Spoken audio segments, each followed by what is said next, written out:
Well, hello there, ladies and gentlemen. I'm Philanthropone, and I'm back with another brand new VR news video here. Today, we're going to talk about a big one and the newly unveiled PSVR 2.0 controllers, and that's all we're going to be talking about. But first off, if you're new to the channel, don't forget to hit that subscribe button down below and hit the notification bell so you never miss a video. All right, so the title says it all. Via a blog post by the Senior Vice President of Platform Planning and Management at Sony, Hideki Nishino unveiled the new controllers for the PlayStation VR 2.0, and wow, I'm pretty shocked for a lot of reasons. I'm shocked by the way they look. I'm shocked that they will have finger tracking to some degree. It's going to be kind of nerfed compared to like the index controllers. We'll get into that, but I'm just generally shocked that they were even announced at all so soon. If we read here, our new VR controller speaks to our mission of achieving a much deeper sense of presence and stronger feeling of immersion in VR experiences. It will build upon the innovation we introduced with the DualSense wireless controller. All right, so let's just jump into the features then. I'm not gonna go ahead and read every single sentence here. You can pause the video if you want to do that, but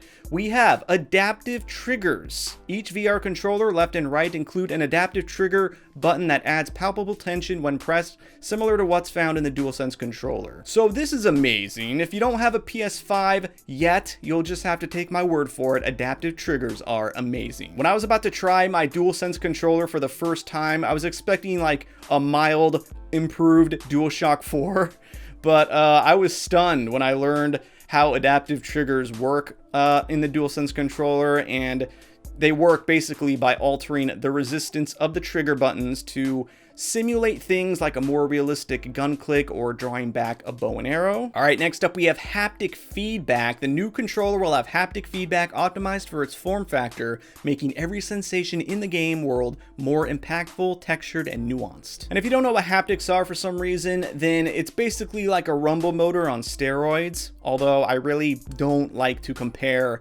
it to a rumble motor controller because it's like 100 times better than that.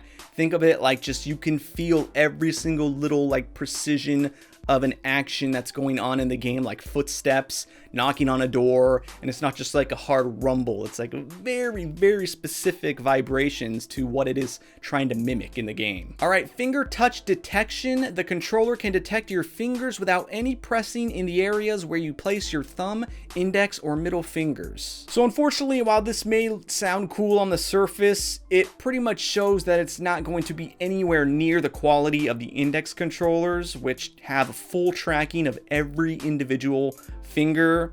And they didn't even call it finger tracking here, they call it finger touch detection.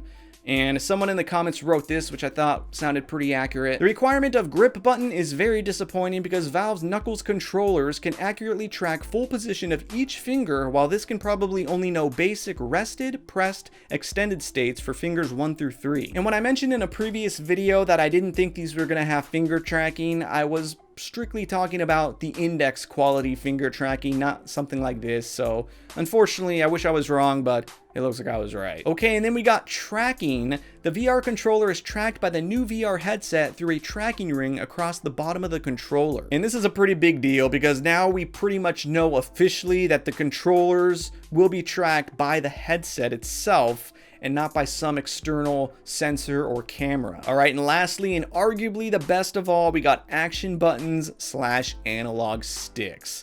The left controller contains one analog stick, the triangle and square buttons, a grip button L1, trigger button L2, and create button. And then it just goes on to say that the right controller contains pretty much the same thing except with a cross and circle buttons. A lot of people though, based on the reactions that I've seen, are not a huge fan of that middle finger grip button because it's used in some of the more cheaper and flimsier controllers of the past.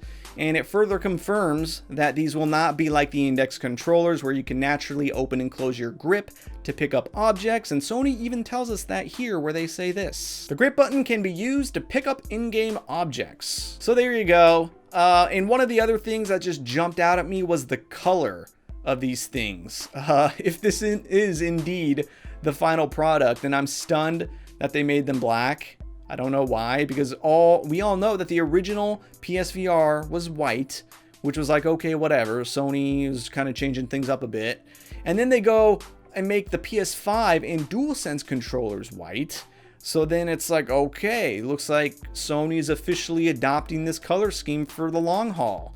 And now these are black. It's like, what is going on? And I'm not the only one who's confused by this. A lot of people in the comments of the blog post were as well. One person said this: so is the headset going to be all matte black too? I would love to see a PS5 plus DualSense in this blacked out color scheme too. So that's all a bit strange, but my final takeaway is asking the question, will these controllers advance VR innovation in brand new ways and by major like leaps and bounds?